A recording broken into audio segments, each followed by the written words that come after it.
Hi சொந்தங்களே, எப்படி இருக்கீங்க? இப்போ உலகமே பேசிக்கிட்டு இருக்க அமெரிக்காவில் லாஸ் ஏஞ்சலஸ் நகரத்தில் எரிஞ்சிட்டு இருக்க வைல்டு ஃபயர் தான். அண்ட் அதை பற்றி என்னோட அப்சர்வேஷன்ஸ் என்னன்னு இந்த வீடியோவில் பார்க்கலாம். இது எப்போ ஆரம்பிச்சதுன்னு பார்த்தீங்கன்னா January 7th 2025 இன்னைக்கு நான் ரெக்கார்ட் பண்ணும்போது டேட் வந்து January 10th 2025. ஸோ இன்னை வரைக்கும் 35,000 ஏக்கர் வந்து வைல்டு ஃபயர்னால அழிஞ்சிருச்சு. 35,000 ஏக்கர் எவ்வளோ பெருசு? ஒரு பெர்ஸ்பெக்டிவ் சொல்லணும்னா இப்போ சென்னையை நம்ம வந்து 3ஆக பிரிச்சோன்னு வச்சுக்கோங்களேன். அதில் ஒரு பங்கு லாஸ் ஏஞ்சலஸ் நகரத்தில் இருக்க அந்த சிட்டி ஃபுல்லாக வந்து அழிஞ்சிருச்சு. தரமட்டம் ஆயிடுச்சு. வெறும் சாம்பல் மட்டும்தான் இருக்குது. அந்த அளவுக்கு தான் இருக்குது இப்போ இந்த டிசாஸ்டர். டோட்டலாக அஃபிஷியல் ரெக்கார்ட் படி 10 பேர் இறந்துருக்காங்க அப்படின்னு சொல்லியிருக்காங்க இந்த டேட் வரைக்கும். சென்னையில் 3ல் ஒரு பங்கு அளவுக்கு ஏரியா.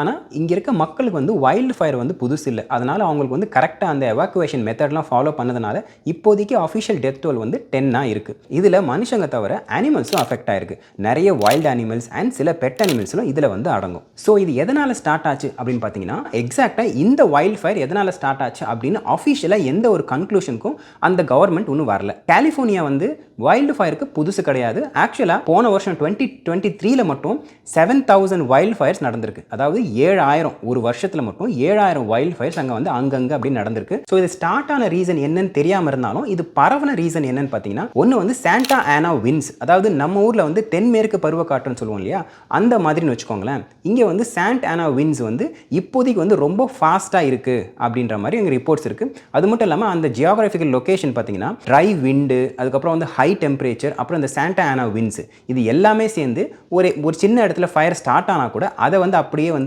கேரி ஓவர் பண்ணி அடுத்த எல்லா ஏரியாவுக்கும் பரப்பி இது வந்து இவ்வளோ பெருசாக பரவுனதுக்கு காரணம். ஸோ இது எந்த அளவுக்கு கட்டுப்படுத்திருக்காங்க அப்படின்னு பார்த்தீங்கன்னா, அந்த சிச்சுவேஷன் வந்து வெறும் 8% வரைக்கும் தான் கட்டுப்படுத்திருக்காங்க அப்படின்னு ஒரு ரிப்போர்ட் சொல்லுது.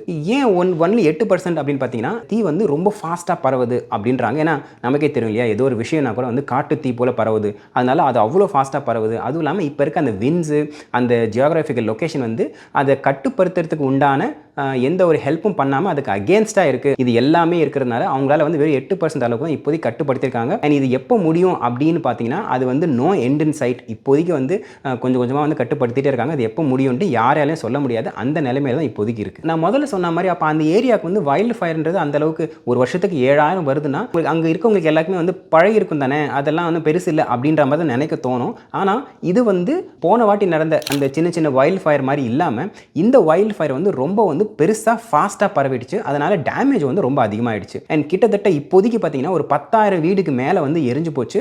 அண்ட் அந்த ஏரியா வந்து ரொம்பவே வந்து ரியல் எஸ்டேட்டில் ரொம்ப காஸ்ட்லியான ஒரு சிட்டி லாஸ் ஏஞ்சலஸ் அப்படின்றது. அண்ட் ஒரு மீடியன் ப்ரைஸ் பார்த்தீங்கன்னா ஒரு ஹோமே அங்கே வந்து ஆன் ஆவரேஜ் $3 million கிட்டே இருக்கும். நமக்கு நினைக்க தோணும், ஓகே அமெரிக்கா அங்கே வந்து இன்சூரன்ஸ் இருக்கும் அப்படின்ற மாதிரி. அந்த ஏரியா வந்து வைல்டு ஃபயர் ஜோன் அப்படிங்கிறனால அங்கே நிறைய இன்சூரன்ஸ் கம்பெனிஸ் நீங்கள் வீடு வச்சிருந்தா கூட அவங்க அவ்வளோ கவர் பண்ண மாட்டாங்க. அப்படியே கவர் பண்ணாலும் ப்ரீமியம் வந்து ரொம்ப அதிகமாக இருக்கும். அங்கே வந்து ஸ்டேட் கவர்மெண்ட்டோட ஒரு இன்சூரன்ஸ் பிளான் தான் எடுத்து வச்சிருப்பாங்க. அந்த ஸ்டேட் கவர்மெண்ட் இன்சூரன்ஸ் பிளான் பார்த்தீங்கன்னா ரொம்ப பேர் மினிமமாக தான் கவர் பண்ணும்.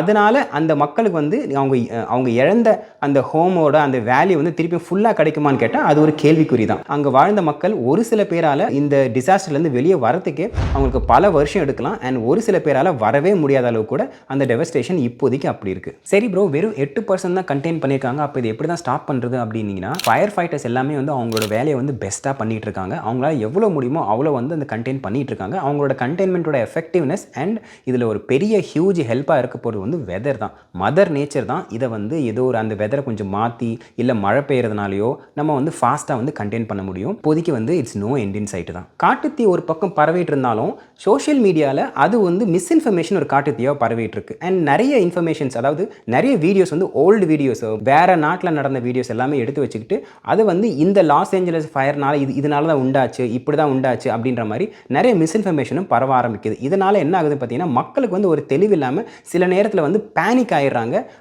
அவங்க வந்து அஃபெக்டட் இல்லாத ஏரியாவில் இருக்கிறவங்க கூட திடீர்னு இந்த பக்கம் வந்து வரப்போகுது அப்படின்ற மாதிரி சொல்லி அது வந்து கேஆஸ் அண்ட் கன்ஃபியூஷன் ஆகிடுது. அதுக்கப்புறம் மக்கள் எல்லாருமே வந்து திடீர்னு கார் எடுத்துகிட்டு நாங்களும் வந்து எங்களை சேஃப் கார்ட் பண்ணிக்கிறோம் அப்படின்னு சொல்லிட்டு அவங்களும் வந்து போகிறதுனால நிறைய டிராஃபிக் ஆகிடுது. இதனால ரெஸ்கியூ வெஹிக்கிள் வந்து கரெக்டாக போய் சேர வேண்டிய இடத்துக்கு வந்து போக முடியாமல் நிறைய வந்து ஹர்டல்ஸ் இருக்குது.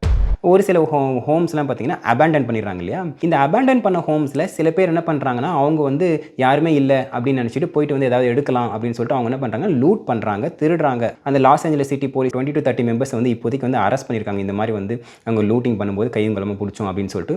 ஸோ இப்படி ஒரு டெவஸ்டேட்டிங்கான ஒரு விஷயத்தில் கூட இந்த மாதிரிலாம் வந்து ஆளுங்க பண்ணுறாங்க அப்படின்ற ஒரு நிலவரம் இப்போதைக்கு அங்கே இருக்குது. ஸோ இதனால சில ஏரியாவில் அண்ட் சில டைமிங்க்கு அவங்க வந்து கர்ஃப்யூ போட்டிருக்காங்க. ரெஸ்கியூ டீமை தவிர வேறு யாருமே வந்து நடமாடக்கூடாது அப்படின்னு சொல்லிட்டு கர்ஃப்யூவும் போட்டிருக்காங்க. இதில் என்ன பார்த்தீங்கன்னா, ஒரு இன்சிடென்ட் வந்து ட்ரோன்லாம் எடுத்து ஃப்ளை பண்ண ஆரம்பிக்கிறாங்கன்னு சொல்லிட்டு அந்த சிட்டி அஃபிஷியல்ஸ்லாம் வந்து பெரிய வார்னிங் கொடுத்துருக்காங்க.